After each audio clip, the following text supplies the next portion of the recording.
Creo que cada uno de los que estamos aquí podríamos contar qué fue para cada uno el campo de Cebada. Yo podría empezar diciendo que para mí el campo de Cebada fue donde yo aprendí a hacer judo, después aprendí a nadar, después no sé muy bien qué pasaba ahí, porque era un vecino que vivía enfrente y fue en cierto modo el lugar donde yo conocía a estas personas. Y es el lugar donde yo soy como soy, hago lo que hago, en parte por estas personas y por lo que allí pasó. Pero para mí es lo más importante de ese lugar, que es donde conocí y aprendí qué es lo que quería hacer y es lo que sigo haciendo, ¿no? Que era entender la ciudad de otra manera y las relaciones sociales y la amistad, básicamente. Cuando he preparado alguna charla para contar este proyecto, empiezo siempre diciendo: hay gente que cree que el campo de Cebada era una cancha de baloncesto, pero un poco rara porque estaba como autoconstruida. Otra gente creía que era un gimnasio, porque había barras de calistenia y entrenaban street workout, pero había gente que pensaba que era un taller donde la gente iba a reparar y a construir cosas, y otros pensaban que era un lugar de hacer asambleas. O gente que pensaba que era un proyecto de rural, cosa que no lo era. Había otra gente que pensaba que era un espacio de eventos culturales, cines de verano, teatros, ¿no? Lo que sea. Había gente que decía que era un huerto urbano,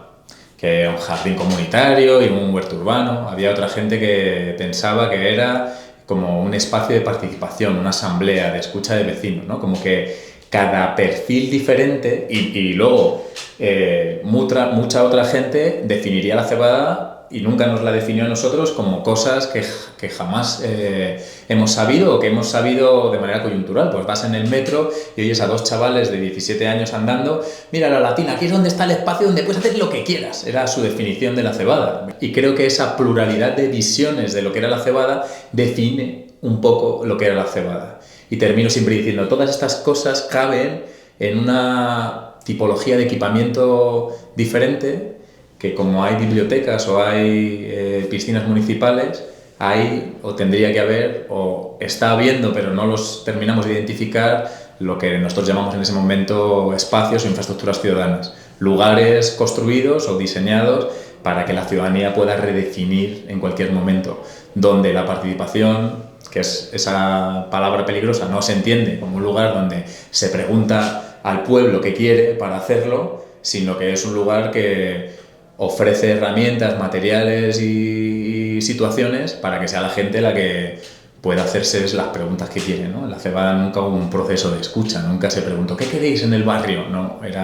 se infraestructuraba, se ponía grifos y llegaba gente que quería hacer un huerto, o se ponían materiales y había gente que iba y se ponía a construir, o había unos micros y un proyector y había gente que proponía hacer actividades culturales. Esa infraestructura ciudadana tiene que ver con el concepto de plaza,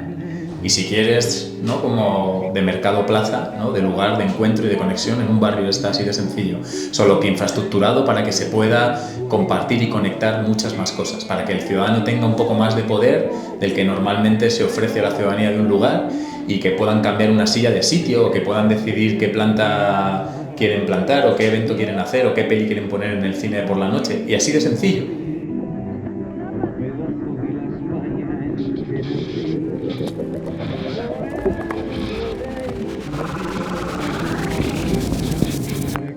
Yo diría 8 años, 7 años. Sí, hace 7 años que terminó el proyecto. Entonces hemos empezado un proyecto de archivo, ¿no? Que es como el trabajo de hacer un libro sobre el campo de Cebada. Y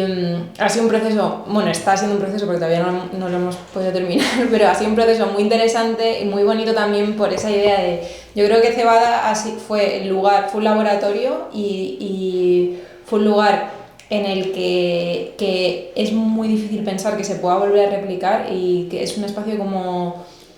que tiene mucho que ver. Yo estaba estudiando arquitectura en esa época y creo que tiene mucho más que ver con vaciar que con construir, que es como un poco lo contrario a lo que se estudia en la escuela. Tiene más que ver con abrir un agujero. De hecho hay un artículo que habla del agujero,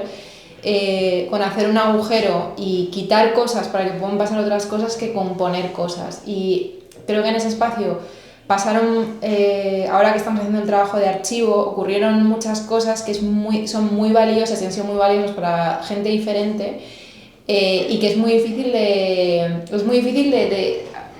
de unir o juntar en un proyecto editorial sin parecer que lo estás matando, ¿no? O sea, casi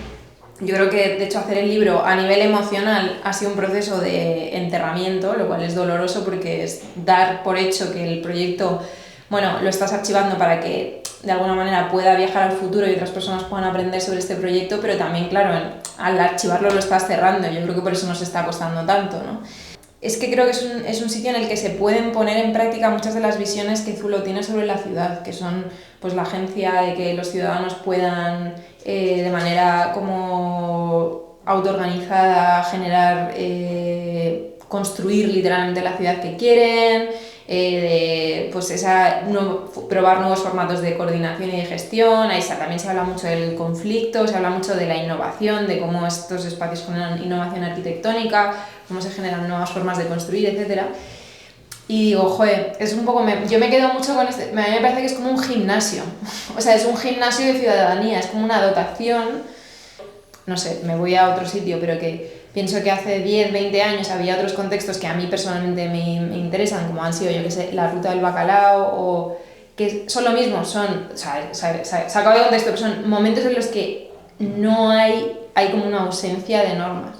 Y que replicarlos... realmente no es poner, es quitar, ¿no? Uh-huh. Es como que podemos quitar para dejar espacio a que pasen otras cosas, y por eso es un ejemplo tan fascinante y a la vez creo que tan difícil de agarrar. Y creo que cuando hemos intentado hacer este libro no sé si vamos a realmente conseguir contar lo que es ni atarlo de una manera que estemos como rompiendo la magia de lo que era. Y luego cuando lees, porque hemos trabajado mucho con testimonios de gente y la gente cuenta su experiencia, todo el mundo dice lo mismo. Y es como un lugar en el que yo fui muy feliz y me pasaron muchas cosas, porque claro, es que en realidad es muy difícil, ¿no? O sea, como sí, hacer esa lectura es difícil, y también seguir incluyendo que lo hemos trabajado mucho, seguir incluyendo esa complejidad en el documento que registra la complejidad es casi imposible, porque al final lo conviertes en plano de lo repetitivo que es, porque para todo el mundo es como... Bueno, yo iba allí, podía hacer lo que quería, un día fui, organicé jornadas de lucha libre del no sé qué, ¿sabes?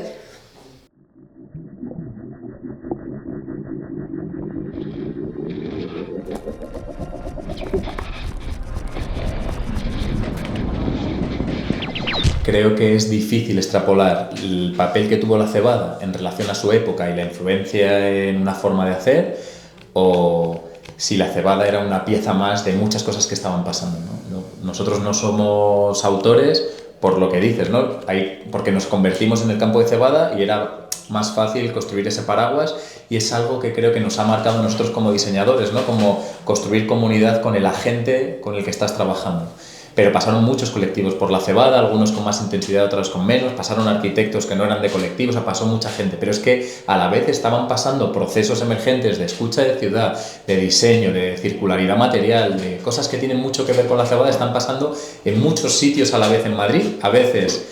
con arquitectos y arquitectas y colectivos, y a veces incluso sin ellos como protagonistas, ¿no? Sí fue radical como espacio de oportunidad de una generación que yo creo que sí que fue, o sea, sí que tenía una energía, con muchas ganas de hacer, con muchas ganas de cambiar las cosas, de repensarlas, y de pronto un vacío de presupuestario, crisis, pero esa energía estaba, el tiempo estaba, y entonces una dedicación donde era más importante participar de esos procesos que reflexionar cómo hacíamos sostenible la vida alrededor de esos procesos. Y entonces fue como yo creo que unos años de una fertilidad en ese sentido brutal, y no solo de arquitectura, de sociólogos que venían y lo pensaban, de filósofos que venían y dialogaban con ello, de activismos, la explosión que hubo en Madrid en paralelo de la red de huertos, de procesos y de modelos de autogestión en espacios abiertos, cerrados, en barrios, ¿no? Que nos ha pasado también ahora, como generando el archivo para el libro, que es como intentar dibujar esas soluciones y esas arquitecturas que aparecían en la cebada. Yo creo que desde el punto de vista que es una discusión que tenemos en Zulo hoy, porque de hecho muchos de los proyectos que hacemos pues tienen esa como doble aspecto de el diseño. Es un diseño que no es interesante por visualmente quizá, o como que a lo mejor no es súper innovador como en el sentido de high-tech, pero que tiene mucho que ver con esta idea de la inteligencia colectiva y de la inteligencia situada. Entonces, por ejemplo, toda la manera en la que se diseñaban las infraestructuras de la cebada era una manera en la que las personas que participaban de la cebada diseñaban soluciones que les servían, como el baño, se diseñaba la cúpula, se diseñaron los muebles y se hicieron. Y luego hay toda otra cosa que es muy difícil de contar, pero es muy rica, que es cómo la cebada fue un lugar en el que se iniciaban procesos de circularidad y de una gestión alternativa de los recursos de la ciudad. Por ejemplo, los muebles de la cebada se construyen a través de maderas recicladas que vienen de un almacén que se conoce a la persona del almacén, y luego esa madera acaba en el colegio de no sé dónde, ¿no? O sea, que se instala un nuevo protocolo de diseño del propio mobiliario de la ciudad a partir de procesos que ahora mismo no funcionan tanto en la ciudad de Madrid, ¿no? Pero es muy interesante porque yo ahí sí que creo que es muy arquitectónico, pero desde el mejor de los puntos de vista, desde una perspectiva diferente, donde haya gente pensando que de las maderas de los encofrados de Tuñón y Mansilla en el CICCM puedes hacer un taller con una universidad que viene a hacer muebles y salga un auditorio de 100 sillas distintas. Pues necesitas entender el proceso de diseño como algo sofisticado, complejo, que responde a un montón de cosas, donde el proceso es maravilloso. Y ahí creo que las arquitectas y arquitectos y colectivos que participaban en este tipo de procesos ofrecen algo que lo hace especial. No sé si es llamarlo calidad, pero tiene algo especial, ¿no? Y creo que en muchos de estos espacios ocurrió que había esa sintonía entre la inteligencia ciudadana y entre ellas, igual que un filósofo o un artista o un vecino ofrecían su punto de vista, esas arquitecturas ofrecían esos puntos de vista donde ponían en el centro la representación material, y entonces no era tan importante que la silla estuviera perfecta y todas fueran iguales, sino que fueran todas distintas. Y eso se sumaba con una capa de apertura para que, a la vez que colectivos ofrecían esas soluciones o esas herramientas, mucha ciudadanía se empoderaba y diseñaba sus propias cosas y construía sus propias cosas. Pero sin olvidar que hay cosas fundamentales. Había 5 gradas móviles pensadas por colectivos de arquitectas y arquitectos que permitían que la plaza se configurara de otra manera.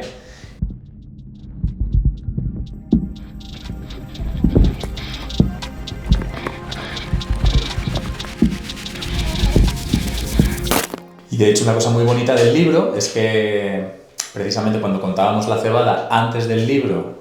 poníamos en valor todas esas otras disciplinas que también son arquitectura, que tienen más que ver con escucha, gobernanza, gestión, economía, recursos, donde las arquitectas y arquitectos podemos aportar mucho, pero no desde lo disciplinar convencional, sino abriendo a otro tipo de procesos lo que estábamos haciendo. Y de pronto hay un capítulo entero del libro que es dibujar esos objetos a los que no habíamos dado importancia, dibujar muy bien esas gradas, dibujar muy bien el baño, dibujar los bancos, ¿no? Dibujar esas infraestructuras y darles el valor que también tienen dentro de todo ese proceso que está contando Andrea, que yo creo que es maravilloso, ¿no? Que nunca lo habíamos puesto en el centro, y en el libro un aprendizaje que hemos tenido es dibujar esos objetos que no se diseñaron nunca para ser dibujados de esa manera, pero que también tenían un valor, el objeto, en base a todo lo que hay detrás, de esa historia que hay detrás de cada uno de los objetos. Y que en esa vocación yo tampoco sé vivir, estoy improvisando, en esa vocación del espacio de aprendizaje, en vez del espacio donde sé lo que hay que hacer, cambia la figura también de la arquitectura, de me contratan porque sé hacer el proyecto que necesitas, y era como me contratan, no me contrata nadie, voy a un sitio donde no sé lo que tengo que hacer, y ese contexto de no saber facilita un aprendizaje radical. Y en el mismo contexto o de la misma manera o con la misma filosofía hemos hecho el libro, como un libro en el que aprendemos también a contar y cómo esto o esta experiencia se puede contar, ¿no? Como espacio de aprendizaje, como manual, como no para hacer lo mismo, sino qué aprendizajes identificamos cuando estábamos allí, qué aprendizajes identificamos a la hora de hacer el libro para que se queden.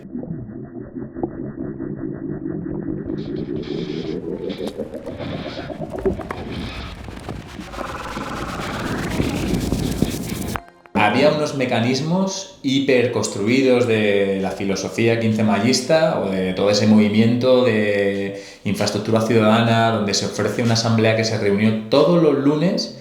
durante todos los años. Eso no descansaba. O sea, hubo asambleas todos los días, a veces de una persona, a veces de 50. Las asambleas gastaban un montón de tiempo en escuchar a gente que venía de fuera y proponía cosas, pero era el sitio donde también se hablaban las cosas, donde los vecinos venían a protestar, donde otros exponían sus conflictos. Funcionó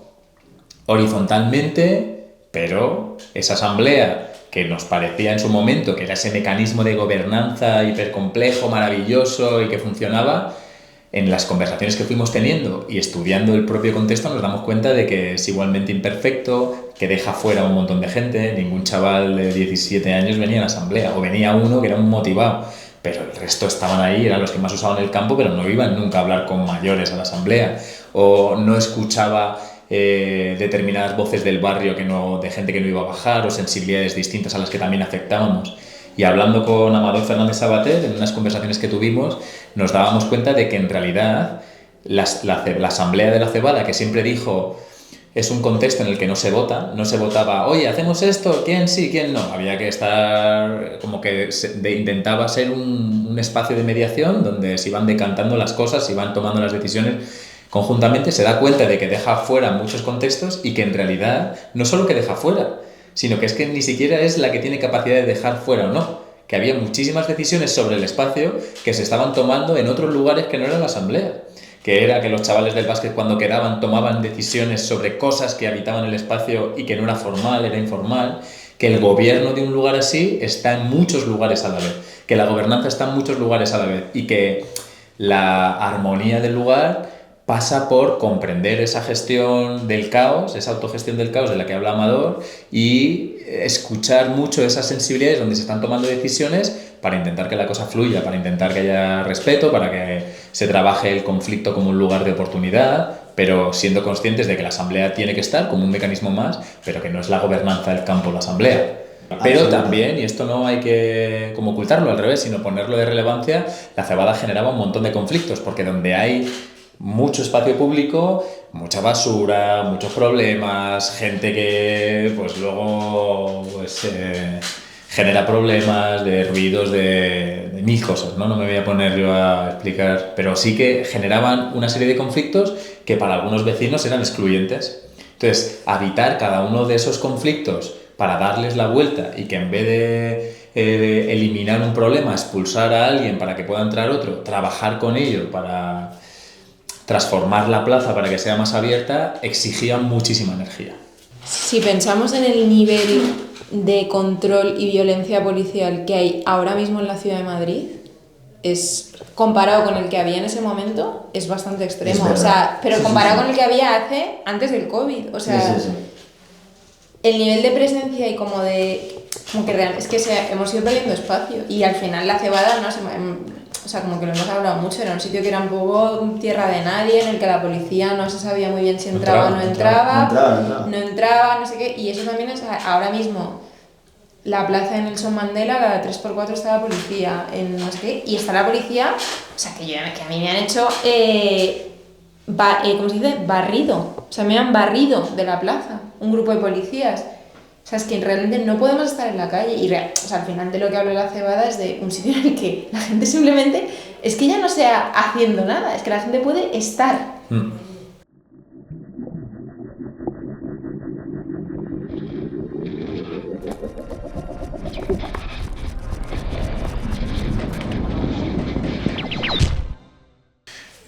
Yo creo que es posible, que tiene unas dificultades que no estaban en el momento en que surge la Cebada y unas condiciones donde no se podría replicar algo exactamente igual, o no sé si se podría replicar, pero el contexto desde luego no lo favorece, pero que si miramos de una manera un poco más incisiva o inteligente o desprejuiciada, podemos encontrar cosas que están pasando de la misma importancia, magnitud o interés en la transformación de la ciudad, en la transformación de la política y en la transformación de la arquitectura en otro contexto. Y luego, en el contexto arquitectónico, es cierto que donde más esperanza yo veo es en las escuelas. Creo que los estudiantes, que gente muy joven, trabajando no exactamente con las mismas herramientas, no exactamente con los mismos conceptos o con los mismos contextos, pero desde su generación y con sus problemáticas, es gente hiper comprometida, hiper preparada y con una sensibilidad que yo creo que es capaz de replicar cebadas, pero de una manera igual que nosotros lo hicimos de otra forma, ellos lo harán de otra manera. Y yo sí que tengo esa sensación de esperanza desde ahí, aunque es cierto que el contexto no está facilitando que esto se produzca de una manera tan interesante como en ese momento era. Yo creo que a lo mejor quizás, y también aquí creo que es algo que aprendimos, al final desde las teorías y las arquitecturas o urbanismos de los espacios de todos, nos dimos cuenta de que había que no hacer los espacios de todos todo el rato, sino que los posibles para construir lugares de posibilidad hay que construirlos a lo mejor ahora desde lugares más específicos, desde las infancias, desde las adolescencias, desde distintos lugares en los cuales esas mezclas que no haya esas mezclas evita ciertas situaciones que ahora mismo hay que a lo mejor evitar, ¿no? O sea, a razón de la cebada se surgió otro proyecto que era Almendro 3, que es un parque cogestionado, o más bien autogestionado, cuyo suelo es titularidad del Ayuntamiento de Madrid, donde es un lugar de infancias y familias, ¿no? Entonces, y que es súper exitoso. ¿no? Entonces, desde ahí, desde un lugar en el cual se ha puesto no se puede fumar ni beber, porque esa gente ya fue expulsada de la propia cebada por el hábito, había que forzar ese gesto, ¿no? Yo creo que ahora, si ocurriera en la cebada o una situación parecida, que es como la cesión de un espacio público de tipo plaza, sería un proyecto mucho mejor y mucho más interesante, porque creo que ahora mismo, o sea, hay una cultura de la ciudadanía y creo que se ha desarrollado una conciencia en estos años, y que el 15M y la propia cebada en la ciudad de Madrid han dejado mucho pozo, y hay muchas iniciativas y hay como pues mucho conocimiento general alrededor de eso. También creo que el rol de las redes sociales y la capacidad, ¿no?, como de organización, que con mis miramientos, pero bueno, que es positivo en ese sentido. Lo que yo veo, y creo que talento, sí que veo, por ejemplo, estudios de arquitectura, organizaciones de arquitectura jóvenes que están pensando en nuevas maneras de organizarse y también de abrir la arquitectura a muchos otros procesos que no tienen que ver tanto con la propia construcción, sino más entender la arquitectura en relación al paisaje. Y yo, como cuando hablo con gente más joven, como en lo que está interesada, creo que hay mucha de esa energía, y que creo que realmente la situación es que no aparece ese vacío, porque la ciudad cada vez está más y más colmatada, y el espacio de oportunidad para mí se ejerce, pues lo que he dicho antes, que hay mucha más violencia sobre ese espacio. Entonces es mucho más difícil abrir huecos, y es mucho más difícil realmente tener esos espacios de laboratorio, pero no porque no exista la potencia, ni porque no exista la voluntad ciudadana. Y creo que la ciudadanía, de hecho, es mucho más consciente y me siento que hay mucha más cultura como del cuidado, de la agencia, de lo importante de la participación, de reclamar, pero creo que la voluntad política de la ciudad de Madrid es que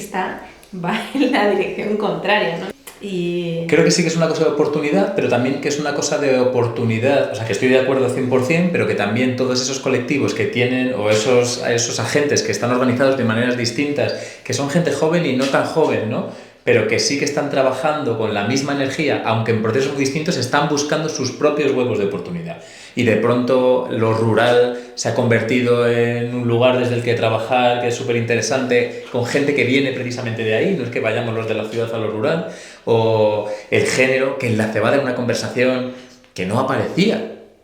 Y nos hemos dado cuenta también haciendo este libro, la falta de sensibilidad de género, ¿no?, de un montón de cosas que no estaban en el centro y que hoy están en el centro, y no podría haberse hecho la cebada de esa manera en un contexto como este, y que ha mejorado, ¿no?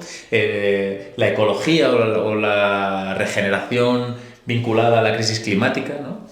Creo que la oportunidad tiene que salir del que empuja. O sea, como que es de ese contexto rico el que empuja, y que abrirá las oportunidades. Nunca va a ser el gobierno más oficial. Entonces, como que creo que nunca va a ser, pero hay contextos que los más facilitan, por supuesto, que sí, pero que creo que donde tenemos que mirar es dónde están ocurriendo en Madrid y en otros lugares de España, sobre todo, que aprendamos. No creo que hay ese madricentrismo, que es algo que se ha acabado y que creo que es maravilloso, empezar a aprender de esos contextos, de la gente que está creando sus oportunidades en contextos distintos, y ahí hay, yo creo que muchísimas cebadas.